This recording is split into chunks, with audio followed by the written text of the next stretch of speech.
Assalamualaikum warahmatullahi wabarakatuh. Halo semuanya, kembali lagi di podcast Matematik episode yang 5.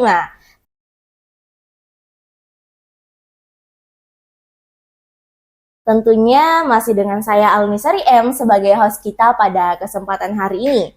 Nah, kali ini kita kedatangan bintang tamu yang sangat luar biasa nih. Beliau adalah koordinator program studi statistika.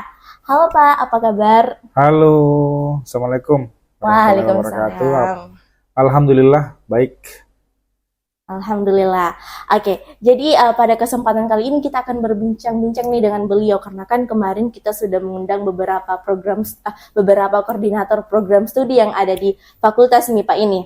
Oke, benar tidak ya Pak kalau Bapak ini di program sarjananya memilih pendidikan matematika? Betul. Terus di magisternya memilih statistika ya Pak? Terapan.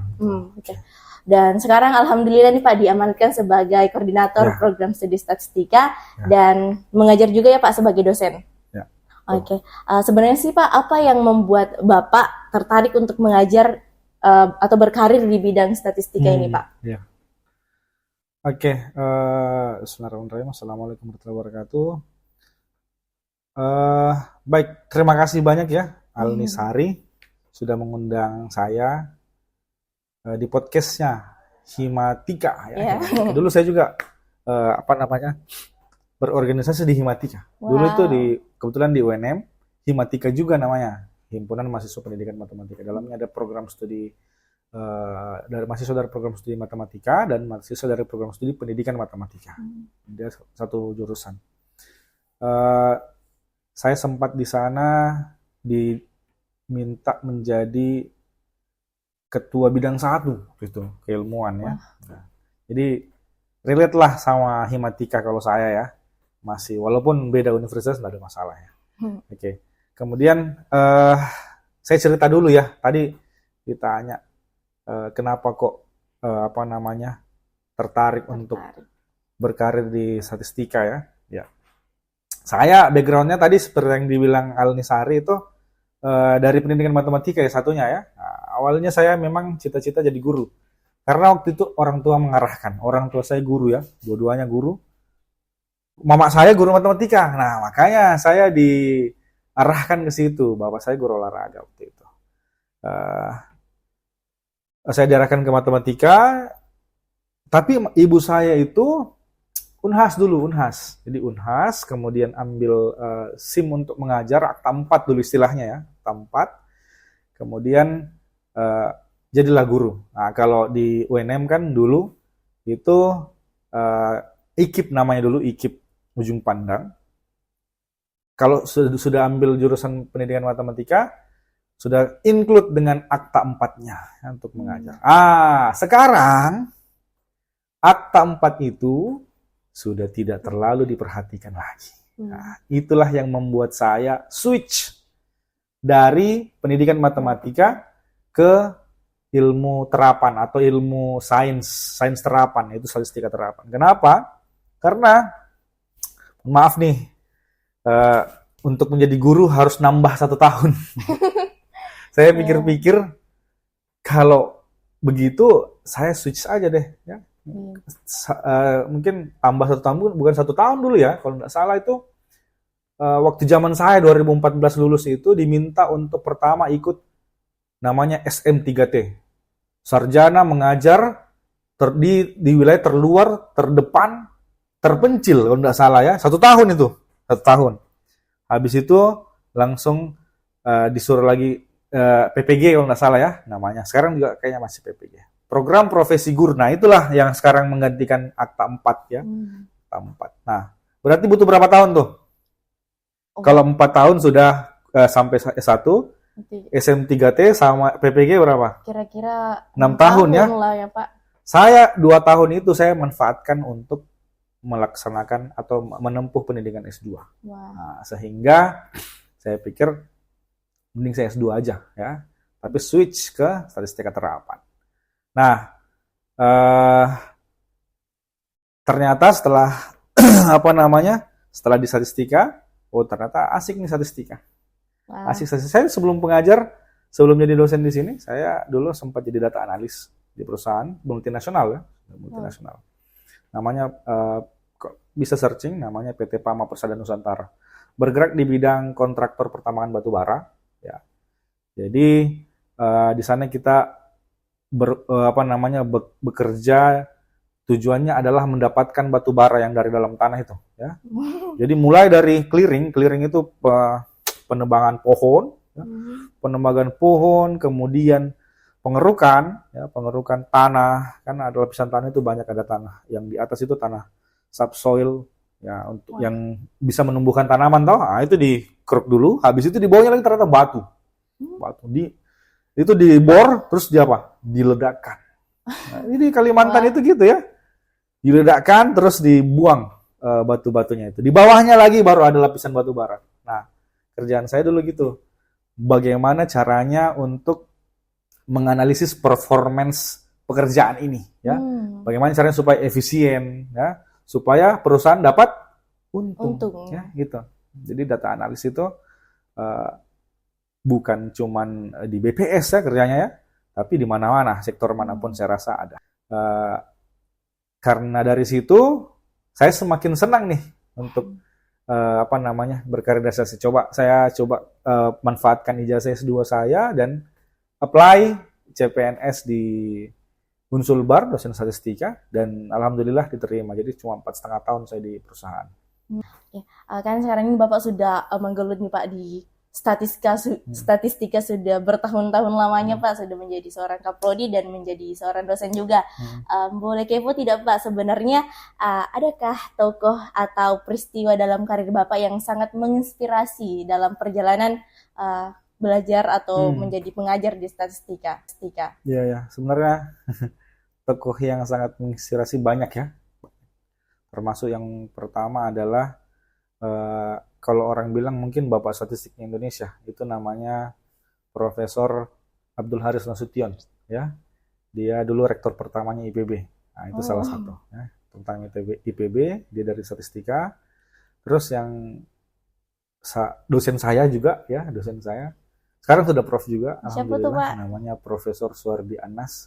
Sekarang menjadi dekan di Fakultas Matematika dan Ilmu Pengetahuan Alam Universitas Negeri Makassar. Terima kasih, saya sangat berterima kasih kepada beliau karena gara-gara beliau saya bisa melihat lebih jauh bahwa ternyata statistika ini manfaatnya banyak, ya, sehingga saya pengen ayo coba switch menjadi di bidang statistika, bukan lagi di bidang pendidikan matematika, gitu. Termasuk juga Pak Rektor sekarang ya, Pak Rektor dulu di Dekan Unsulbar. Beliau yang memberikan saya rekomendasi untuk kuliah di IPB. Nah, waktu itu masih masih universitas baru ya, Unsulbar ya. Beliau kasih saya rekomendasi untuk kuliah di IPB, sehingga saya bisa kuliah sampai selesai di IPB. Alhamdulillah. Oke, pertanyaan selanjutnya nih Pak, bisakah Bapak membagikan salah satu pencapaian paling berkesan dalam perjalanan karir Bapak di bidang statistika?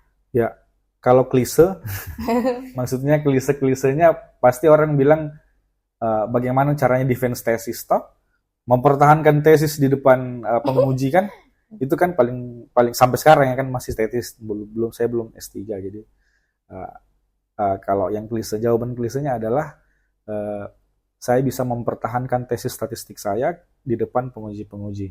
Namun kalau pengalaman ya di bidang statistika berdasarkan pekerjaan saya dulu, itu ada kepuasan tersendiri. Jadi kita puas kalau misalnya data yang kita gunakan atau data yang kita analisis itu dipakai oleh pimpinan kita untuk mengambil sebuah kebijakan atau keputusan. Itu ada rasa, ini data saya yang dipakai sehingga kepimpinan keputusannya seperti ini. Seperti ini. Enak sekali tuh rasanya ya, kita bisa menjadi salah satu penentu kebijakan ya, apalagi di perusahaan di mana semua harus serba cepat ya, data harus ini. Kalau kita sudah memberikan masukan, dan itu memang tugas kita sebenarnya, tapi begitu tiap hari harusnya kita bisa seperti itu ya, kasih data kemudian bisa digunakan untuk menjadi pertimbangan pengambilan keputusan. Wah, Itu kalau di statistika itu enaknya ya. saya rasa kalau orang di statistik ini Pak berasa jadi orang yang sangat bermanfaat. Iya gitu, betul. Rasanya itu bermanfaat lah semuanya karena ada penting. Apalagi sekarang zaman eh, data serba cepat ya, itu sangat sangat ini. Oke, kembali lagi nih Pak, tadi kan sebagai koordinator program studi statistika, bisa tidak Pak Bapak menyebutkan visi dan misi atau program studi statistika di kampus ini? Iya. Dan bagaimana visi pribadi Bapak tercermin di dalamnya? Oh iya, kalau visi pribadi sebenarnya di visi misi ini kebetulan disusun di tahun 2020. Visi pribadi saya tidak, maksudnya ya sudah ada di dalamnya lah ya. Nah, jadi mungkin saya bacakan saja, saya bawa laptop karena saya tidak hafal. Jadi visinya Prodi Statistika itu menjadi program studi yang unggul dalam pendidikan, penerapan, dan pengembangan ilmu statistika di bidang komputasi statistik, pertanian, ekonomi, bisnis, dan menghasilkan lulusan yang berdaya saing dan berbudaya di kawasan lokal dan nasional pada tahun 2030. Kemudian misinya adalah yang pertama, menyelenggarakan proses pembelajaran program sarjana statistika yang menghasilkan lulusan unggul, berbudaya dan berdaya saing, serta memiliki kemampuan manajerial yang baik di kawasan lokal dan nasional. Kemudian melaksanakan dan mengembangkan penelitian statistika di bidang komputasi statistik, pertanian dan ekonomi, bisnis, serta menjadi pusat layanan penelitian, konsultasi dan jasa dalam bidang komputasi statistik, pertanian, ekonomi dan bisnis. Yang ketiga, melaksanakan dan mengembangkan kegiatan pengabdian masyarakat, lembaga pemerintah dan swasta melalui pemanfaatan penelitian statistika. Yang keempat, menjalankan dan mengembangkan kerjasama dengan lembaga pemerintah swasta baik dalam maupun luar negeri. Ya, Wah, itu sudah komplit banget ya Pak. Ini karena sudah disusun sejak tahun 2020 ya. Pertama kali statistika dibentuk. Wah. Oke, next nih Pak, bagaimana kurikulum program studi statistika saat ini? Apakah dirancang untuk menyeimbangkan antara teori dan aplikasi praktis atau seperti apa nih Pak? Oke, kebetulan tahun ini kita melaksanakan lokakarya ya, lokakarya pengembangan kurikulum ya. Jadi setiap 4 tahun sekali kita biasanya melaksanakan lokakarya itu, jadi melihat kembali flashback, melihat lagi apakah ada kekurangan atau ada yang perlu direvisi atau ada yang perlu ditambahkan dalam kurikulum ini. Dan alhamdulillah tahun ini sudah kita laksanakan lokakarya tersebut dan sudah ada hasilnya. Dan kalau program sarjana memang harus itu 60% teori dan 40% praktis. Wah. Praktik. Ya. Nah, kenapa lebih banyak teorinya? Kalau lebih banyak prakteknya, itu masuk ke SD3 ya, diploma ya. Diploma itu lebih banyak praktek. Jadi mereka lebih banyak teknis. Kalau di sarjana kita harus mikir. Berarti kalau udah sarjana nih, berarti teorinya lebih diperbanyak begitu Pak? Ya, seharusnya ya teorinya lebih banyak. Tapi jangan melupakan teknis ya. Makanya 60% teori, 40% praktik. Nah, sarjana dipersiapkan untuk menjadi pemimpin, kalau bisa dibilang middle leader, ya. Jadi pemikir, ya, thinker, ya. Jadi kalau di D3 itu menjadi eksekutor, ya, di lapangannya, dia melaksanakan hal-hal teknis. Tapi kalau sarjana, thinker, pemikir. Jadi kalau kita mau kita tinggal pilih nih, kita mau jadi eksekutor atau mau jadi pemikir, nah, silakan ya. Nah, begitu ya. Baru tahu nih Pak, ya, ternyata diploma itu lebih ke tekniknya, sedangkan sarjana itu lebih ke teorinya. Betul. Ya, Pak, sebagai thinker. Nah, nanti itu kalau kalian sudah lulus sarjana, kalau di tempat saya dulu itu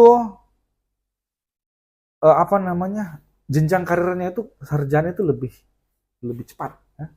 Lebih cepat. Dulu itu ada namanya jenjang jabatannya. Kalau di saya dulu masuk masih terhitung sebagai S1 karena waktu itu saya belum lulus. Saya belum lulus di S2 masuk ke perusahaan itu. Itu saya sudah dapat jabatan atau golongan 4A di situ ya. 4A ya. Terus kalau D3 itu 3C. Oh, beda ya, 3C, D, E, F sampai F baru naik ke 4A. Berarti apa? 5 tahap. Ya. Bayangkan kalau dalam setiap tahapan ini 1 tahun. Ya. 1 tahun ya. Berarti berapa? 1, 2, 3, 4 ya. Kita butuh 4 tahun. 4 tahun. Butuhnya untuk sama dengan S1. Berarti gajinya tentu berbeda ya, Pak? Gajinya tentu berbeda. Nominalnya tentu jauh berbeda juga. Kecepatan karirnya juga berbeda, ya. Itu yang saya, kenapa ya?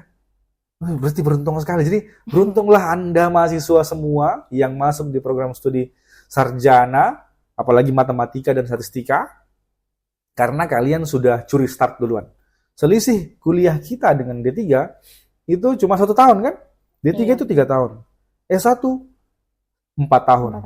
Cuma 1 tahun. Begitu di karir, selisihnya 4 tahun, 5 tahun. Bahkan ada yang sampai 8 tahun. Baik. Mengingat nih Pak, kan Bapak ini salah satu koordinator program studi yang saat ini memiliki masa paling banyak nih di Fakultas MIPA. Masa ya? Oke. Berarti kalau tawuran menang. Tapi tidak ada tawuran di MIPA ya. Iya. MIPA di mana-mana itu selalu menjadi pesantrennya universitas. Ya, benar Pak. Ya. Jadi pesantrennya universitas. Oke. Iya. Lanjut, jika Bapak diberikan kesempatan atau jika Bapak bisa merancang kurikulum ideal untuk jurusan statistika, keterampilan atau mata kuliah apa sih yang akan Bapak pastikan ada dalam kurikulum tersebut? Oke. Kurikulum ideal itu tidak ada. Oh. Jadi seperti apa, Pak? Jadi kurikulum itu harus selalu dikembangkan. Ya. Tidak ada yang ideal, ya. Jadi makanya tiap 4 tahun kita review ya.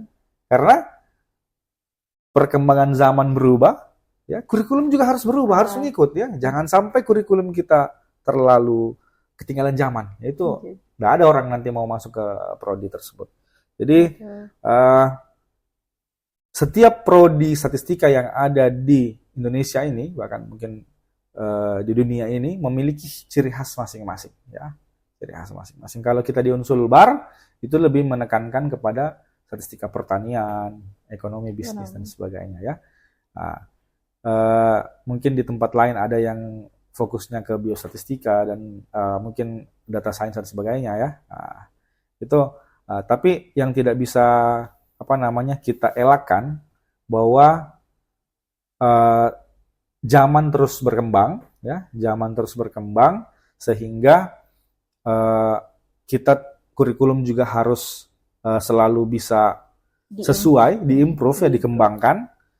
Kalau di statistika, beruntungnya adalah tahu sekarang artificial intelligence ya, data science dan sebagainya ya. Itu knowledge-nya yang awal apa yang harus dikuasai kira-kira? Tentunya data-data itu sendiri, komputer. Komputer ya, betul ya. Salah satunya itu. Tapi yang harus dikuasai oleh orang-orang yang mau belajar di bidang artificial intelligence dan sebagainya ya, itu adalah matematika dan statistik. Oh ya, tentunya. Ya. Itu kenapa? Karena dasarnya dari situ, baru mereka bisa naik step ke pemrograman dan sebagainya. Nah, kalau kalau dibilang mata kuliah apa yang akan Bapak selipkan atau masukkan atau sebagai ini dalam kurikulum, itu ya tentunya dasar-dasar statistik harus ada itu kan, dasar-dasar statistik, kemudian analisis regresi termasuk di dalam analisis regresi itu adalah model linear, kemudian yang paling penting sekarang untuk mengimbangi zaman ya, data mining ya, mata kuliah data mining. Itu sangat dibutuhkan dalam dunia statistik saat ini. Wah. Oke, tadi nih Pak sempat disinggung AI dan machine learning. Terus seiring dengan perkembangan dua hal tersebut, bagaimana menurut Bapak masa depan profesi statistik? Apakah ada keterampilan baru atau yang perlu dikuasai begitu? Apakah ada keterampilan baru yang perlu dikuasai? Ya, kalau keterampilan baru, saya rasa mungkin sejak dibentuknya prodi ini masih sama sih ya. Ya harus menguasai, cuman mungkin lebih banyak bahasa pemrograman yang harus dikuasai ya. Terutama R, Python. Nah, itu harus lebih banyak dikuasai. Seperti itu mungkin. Oke Pak, selain itu seiring dengan semakin meningkatnya jumlah data yang tersedia, bagaimana Bapak atau kita bisa menjaga kualitas data dan memastikan bahwa data tersebut layak digunakan untuk analisis? Data ya. Jadi kita masuk materi, mau kuliah 1 jam ini. Kita kuliah umum. SKS.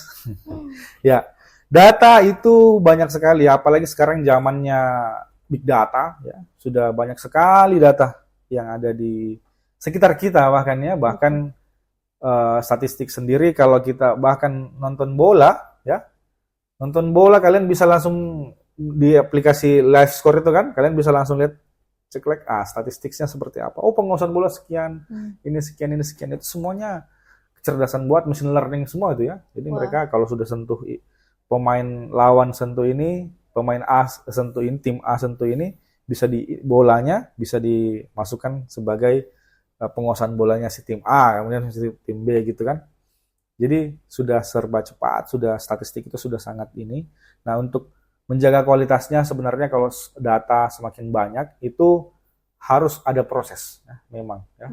Namanya data validasi ya, data validasi. Nah, harus kita lihat dulu apakah data yang kita miliki ini valid ya, sesuai dengan fakta. Ataukah data yang kita miliki ini mungkin data pencilan dan sebagainya, itu harus kita cek dulu ya, kita lakukanlah namanya data pre-processing. Jadi sebelum data itu dianalisis, kita proses dulu ya, di proses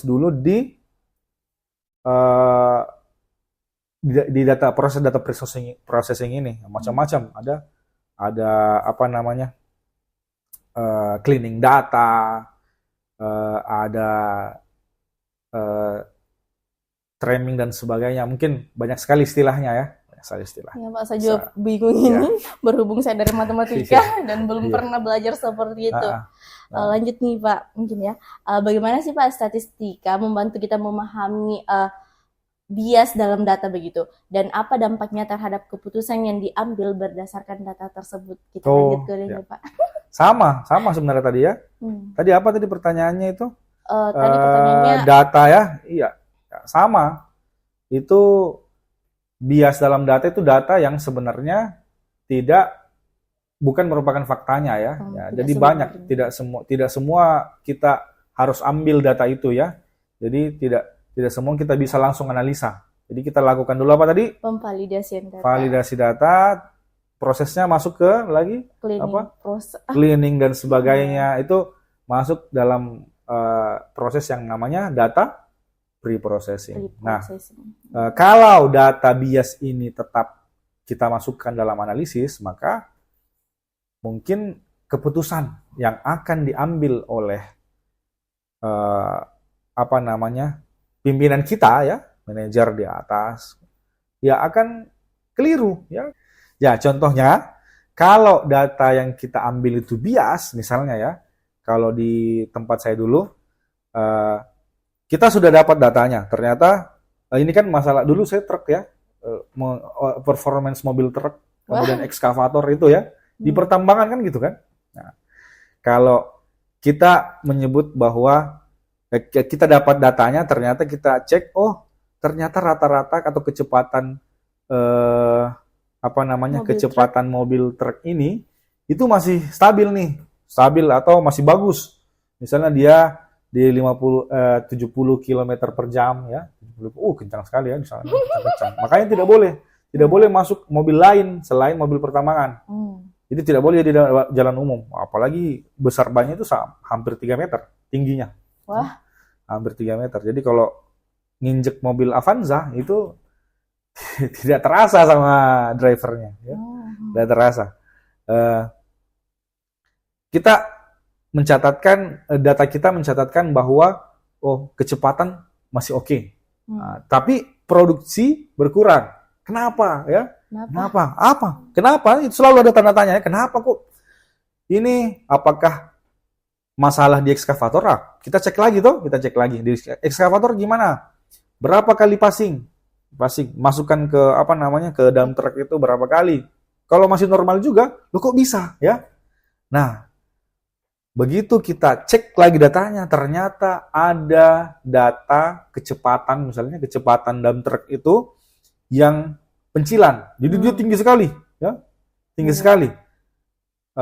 Salah datanya, ya. Misalnya dia kecepatannya ternyata 150 km per jam. Nggak mungkin, toh? Nggak mungkin. Tapi karena dia 150, yang lainnya 70, ya, yang lainnya misalnya 60 atau 50, ya, dia akan narik kan yang 50-60 ini, kalau dirata-ratakan, toh dijumlah semuanya, toh dijumlah semuanya tertarik ke atas, maka sampailah dia ke angka 70. Masih oke nih jalanannya. Kenapa? Kenapa saya bilang jalanannya oke? Karena kecepatan itu tergantung pada kondisi jalan. Ya. Padahal sebenarnya tidak, karena kecepatannya kurang, ya. Nah, maka kita salah ngambil keputusan. Salah. Ternyata kita biarkan saja kondisi ini, padahal ada kondisi yang tidak ideal. Nah, seperti itu ya. Jadi kalau kita tidak antisipasi, data-data yang bias ini bisa merugikan kita dalam pengambilan keputusan. Seperti itu. Lanjut nih Pak, bagaimana sih Pak peran statistika dalam mengatasi masalah global seperti perubahan iklim, pandemi, atau ketidaksetaraan ekonomi? Ngeri sekali pertanyaan. Masalah global seperti perubahan iklim, pandemi, atau ketidaksertaan ekonomi. Sekali lagi saya tekankan bahwa sebagai statistisi kita cuma bisa merekomendasi. Peran kita adalah bagaimana caranya di statistisi ya, bagaimana caranya kita mengambil data, menunjukkan data yang kita punya itu penting ya. Misalnya di perubahan iklim, kita tunjukkan pakai data-data yang kita, ternyata secara time series, secara dulu-dulu di tahun-tahun yang lalu itu suhunya atau luasan dari bongkahan es yang ada di kutub utara misalnya ya, itu segini kan, bisa dilihat kan, segini luasannya, segini ininya, penurunannya seberapa persen kan, bisa kelihatan. Nah, statistika cuma bisa sampai situ. Ya. Nah, memberikan rekomendasi bahwa ini urgent sekarang nih. Kalau tidak dilakukan, bisa diprediksi lagi kan di statistika kan. Kalau tidak dilakukan segera perubahan, forecasting, kemungkinan suhu udara di kutub itu akan turun segini, ya, akan naik segini. Kemudian luasan bongkahan esnya akan turun segini, kan meleleh segini. Itu kan harus bisa diolah oleh seorang statistisi, data-data seperti itu. Namun yang mengambil keputusan adalah tetap pimpinan, pimpinan. Makanya kita harusnya nempel sama pimpinan, ya, nempel. Setiap ada keputusan, tanya statistisi seperti apa, analisis data seperti apa, analisisnya seperti apa, itu, ya. Begitu juga di ketidaksertaan ekonomi, ya, itu harusnya di Kementerian Sosial atau Presiden itu punya, pasti punya lah ya, analis di sampingnya, staf ahli kan. Staf ahli yang membisikkan bahwa datanya sekarang seperti ini. Harusnya punya. Ya. Seperti itu. Oke Pak, pertanyaan selanjutnya nih Pak. Apa saja sih aplikasi atau software statistik yang menurut Bapak penting untuk dikuasai mahasiswa, dan bagaimana software tersebut mengubah cara kita menganalisis data? Oke, masalah software ya. Nah, kalau software, selama saya jadi analis data di perusahaan, itu yang paling banyak dikuasai, yang paling banyak harus dikuasai itu sebenarnya software yang yang sangat dekat dengan kita. Apa itu kira-kira? Microsoft Word, Microsoft Excel, Ya, kalau data Excel. Hmm. Kalau ngomong masalah data itu Excel. Excel itu sangat powerful. Ya. Iya. Di situ kita sudah bisa melakukan analisis data. Tidak perlu sebenarnya yang lain ya. Tapi untuk data-data yang sederhana, di situ sudah bisa. Visualisasi data juga bisa. Ya. Ada toh chart dan sebagainya. Iya, betul, Pak. Sudah tersedia. Mau analisis, regresi dan sebagainya, kamu bisa pakai manual. Manualnya buat sendiri kolomnya, kemudian buat matriksnya dan sebagainya. Tapi mau yang tinggal klik, ada juga di Excel. Ya? Betul-betul. Tinggal klik data analisis, sudah. Kemarin juga sempat diajarkan sama Bapak. Wah, ternyata Excel ini sangat memukau, guys. Iya, sangat ini. Datanya banyak. Excel itu bisa sampai 1 juta row. Wow. Iya, 1 juta row. Ya. Jadi jangan remehkan Excel. Ya, karena Excel sangat digunakan di dunia perkantoran. Ya, itu. Kemudian kalau lebih advance lagi sedikit, itu ada R. Ya, R. Nah, itu gratisan tuh. Open source ya, jadi kita bisa download sendiri, kemudian bikin sendiri analisis seperti apa, semuanya sudah bisa dipelajari di internet, dipelajari di R itu bisa kita lakukan analisis apapun dengan R ya, yang lebih rumit yang tidak ada di Excel bisa dilakukan di R, visualisasi data juga bisa, mau bikin chart dan sebagainya, situ lengkap, macam-macam ya, sangat lengkap. Advance lagi sedikit masuk ke Python. Python. Nah, kalau sudah masuk Python ya fungsinya mirip-mirip seperti R dan kalau mungkin saya rasa kecepatan yang lebih mantap kalau di Python ya, kecepatan analisisnya. Lanjut nih Pak, kembali ke personal Bapak atau ya boleh versi Bapak kali ya. Dalam pengajaran statistika, apakah ada teknik atau pendekatan yang Bapak temukan efektif dalam membuat konsep-konsep yang rumit menjadi lebih mudah dipahami oleh mahasiswa? Oke.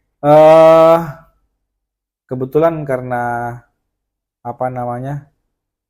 saya baru ya, sebenarnya tidak bisa juga, tapi di generalkan. Cuman karena saya baru dan dari praktisi itu kalau saya sih konsep untuk membuat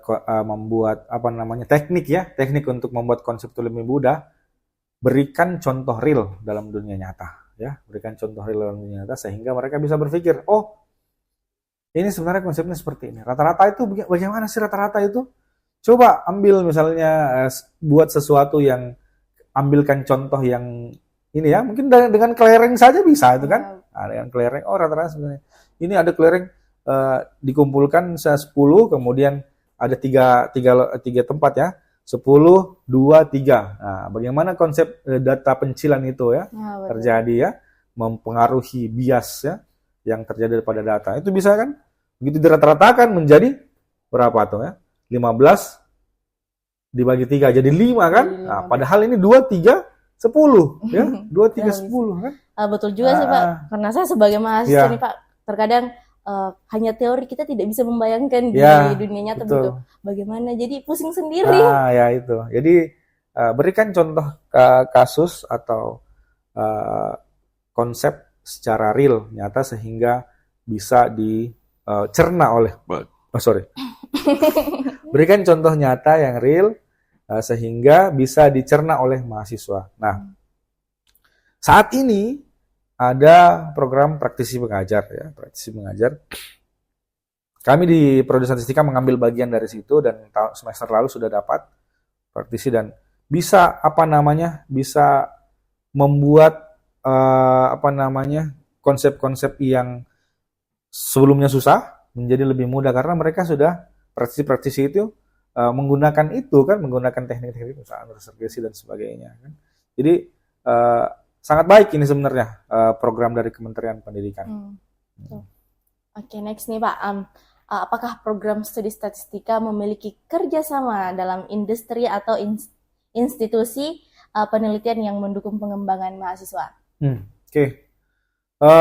Sebenarnya kalau MOU dari fakultas itu sudah banyak ya, kerjasama dengan institusi luar, institusi baik di Sulawesi Barat, Sulawesi Selatan, Jawa juga sudah kita rintis. kalau di statistika sendiri sekarang ini sangat dekat dengan BPS. Nah, dekat dengan BPS, termasuk pojok statistik. Ya, pojok Kamu statistik. ketua pojok statistik kan? Iya, Pak, Sari kan? betul-betul. Nah, ketua pojok statistik dia. Jadi bukan cuma mahasiswa statistik, tapi mahasiswa MIPA secara umum ya kita boleh masukkan dalam pojok statistik, agen statistik. Di situ mereka digembleng lagi bagaimana caranya untuk mengolah data lebih tajam lagi ya. Betul, Bahkan Pak. visualisasi datanya juga diajarkan kan. Juga diajarkan, Nah, Pak. sampai ini ya kalau nggak salah, sampai di nanti bagaimana cara membuat artikel. Iya, Pak, gitu ya. sampai di situ juga. Jadi ada pojok statistik. Agen-agennya diajarkan untuk itu. Nah, agen-agen nanti ini yang membuka layanan ya di Betul. perpustakaan itu, perpustakaan Sulbar di pojok statistik. Ayo, siapa yang mau konsultasi mengenai skripsinya, mengenai tugasnya yang ada hubungannya dengan statistika, silahkan datang ke pojok statistik Unsulbar di gedung perpustakaan. Nah, di sana ada mahasiswa yang siap untuk membantu kalian, untuk membantu permasalahan yang kalian hadapi dalam bidang statistika. Betul teman-teman, jika kalian butuh data silahkan datang ke pojok statistik. Ya. Kami sebagai agen siap membantu. Iya, betul. Lanjut nih Pak. Terus bagaimana sih Pak kolaborasi tersebut membantu mahasiswa dalam mengembangkan keterampilannya yang dibutuhkan di dunia kerja? Nah, kolaborasi dengan institut tadi ya. Kalau dengan BPS tadi kan sudah banyak tuh ya. Betul. Itu kan pasti sangat membantu kan? Ya, benar Membantu banget, Pak. sekali. Bagaimana caranya untuk memahami masalah klien, bagaimana caranya untuk membahasakan ke klien bahwa permasalahannya di sini, solusinya seperti ini, itu kan sudah sangat membantu lah ya kolaborasi tersebut. Pengalaman mahasiswa juga menjadi semakin banyak ya, Betul, karena betul. sebenarnya kalau dalam analisis data itu perbanyak saja klien, perbanyak saja kasus yang mau diselesaikan ya. Nanti kalau kalian sudah lihat kasus yang mirip-mirip, oh ini kayaknya arahnya ke sini nih. Nah, gitu kan. Ya. Itu jadi pengalaman. Jangan pernah berhenti untuk mencoba ya, jangan pernah takut ya, jangan pernah takut. Kalau saya biasa bilang sama mahasiswa, habiskan.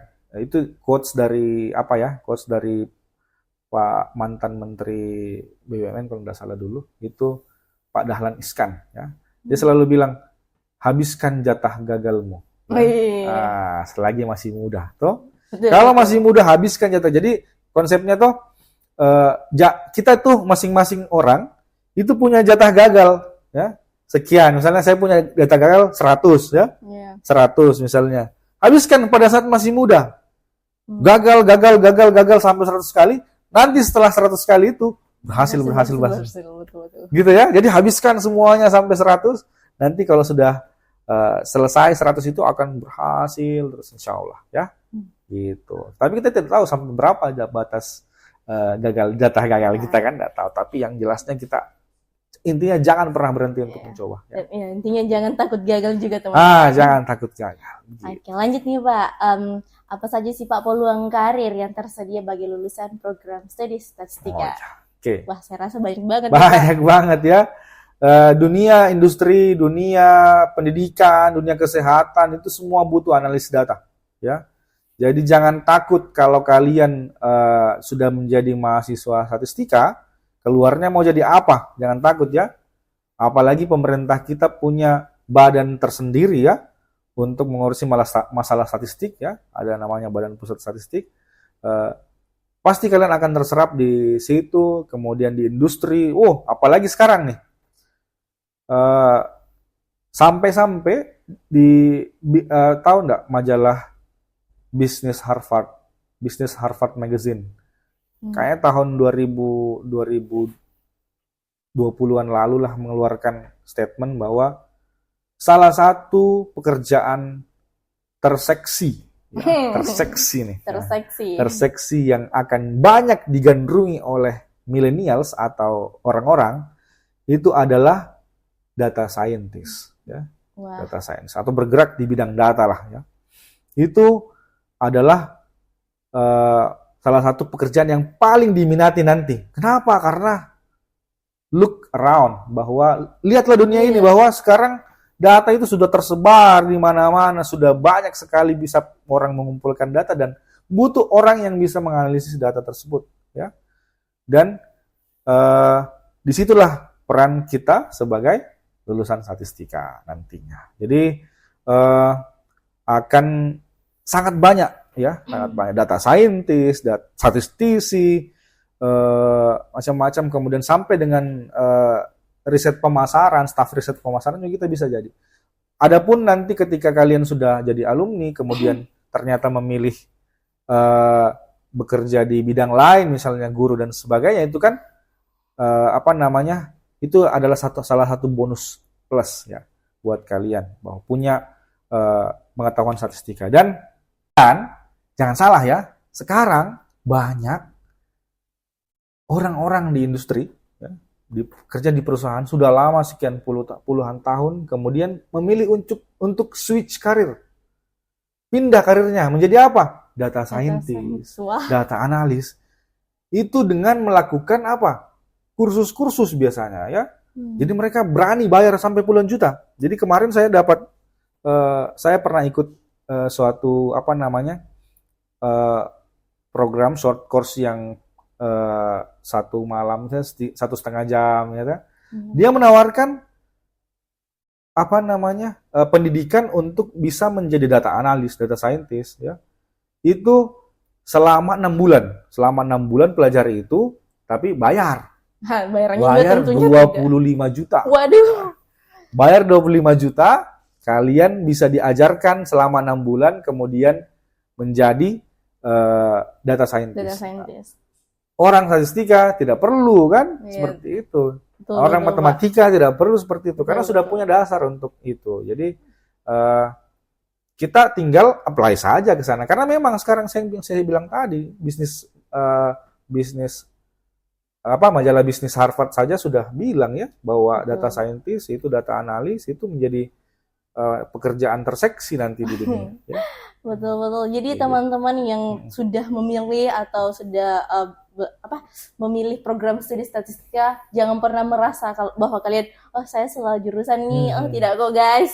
Di sini kalian punya banyak prospek kerja ke depannya. Ya, banyak yang mau, ya, bahkan rela membayar puluhan juta untuk mengetahui statistika dan terapannya, ya. Lanjut nih, Pak, untuk adakah saran dari Bapak untuk mahasiswa yang ingin menitih karir di bidang statistika, terutama teman-teman yang baru memulai perjalanan akademis mereka? Ya, untuk maba dan sebagainya, ya. Kalau di Unsulbar, ya, kasusnya di Unsulbar, kalau kalian maba di statistika, itu jangan pernah takut untuk pergi ke lab. Iya, banyak sekarang, kan. Lab kita di Unsulbar ada, disediakan komputer banyak. Ya, betul. Kemudian kalian masuk ke lab untuk praktikum, terus takut untuk pencet. Jangan takut, ya, silahkan kalian pencet. Kalau rusak komputer nanti diperbaiki sama universitas. Kalian harus coba, ya, lakukan. Kalaupun misalnya belum datang dosennya atau asistennya untuk ngajar, kalian punya waktu 10-15 menit untuk, pokoknya oprek lah komputer itu, ya. Misalnya kalian tidak punya laptop, karena sebagian besar, ya, saya lihat mahasiswa di Unsulbar tidak punya komputer, ya, tidak punya komputer. Dan komputer itu atau laptop itu salah satu perangkat yang kalian harus miliki sekarang, ya.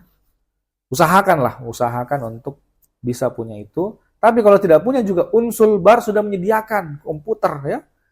Di lab ICT di gedung sana, di kontainer itu ada 4 lab, masing-masing 25, 100, ya.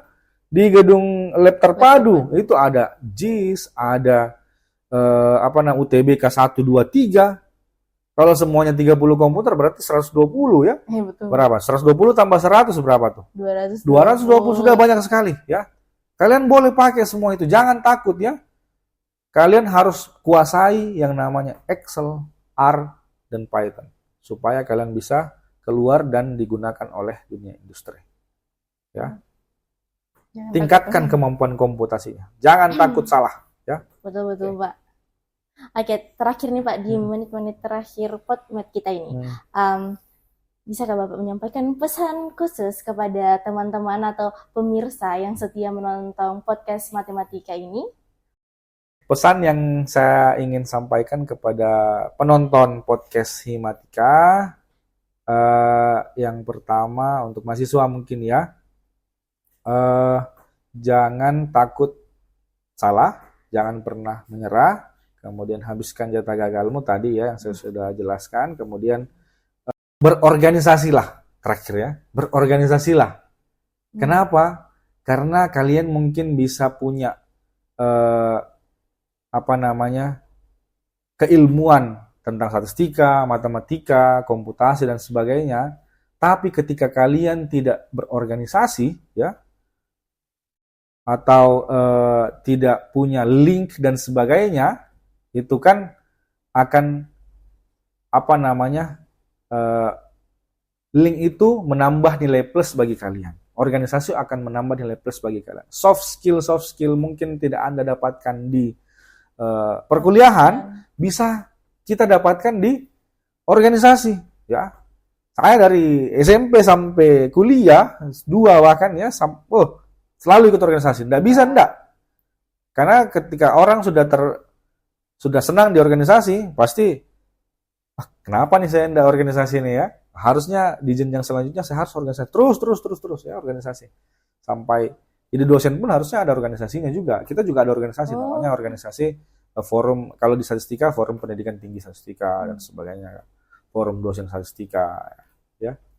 Ya semuanya harus, karena kita butuh soft skill, butuh wadah untuk belajar dan menuangkan apa yang kita tahu ya, yang kita tahu dan sebagainya ya. Itu ya. Soft skill dapatkan segera di organisasi. Masuk Himatika dan nonton podcastnya Himatika. Makasih Pak. Oke Pak. Saya ucapkan nih Pak, terima kasih telah mau membersamai kita di podcast matematika ini, dan makasih Pak. Terima kasih banyak ya. Ya terakhir mungkin merdeka. Ya karena 17 Agustus tuh. Betul Pak. Makasih ya, Pak. Oke. Terima kasih ya. Jadi itu tadi bincang-bincang kita dengan koordinator program studi statistika. Mungkin sampai sini saja teman-teman podcast. Sampai jumpa di episode selanjutnya. Dan jangan lupa subscribe, like, comment, and share. See you. Assalamualaikum warahmatullahi wabarakatuh. Waalaikumsalam warahmatullahi wabarakatuh.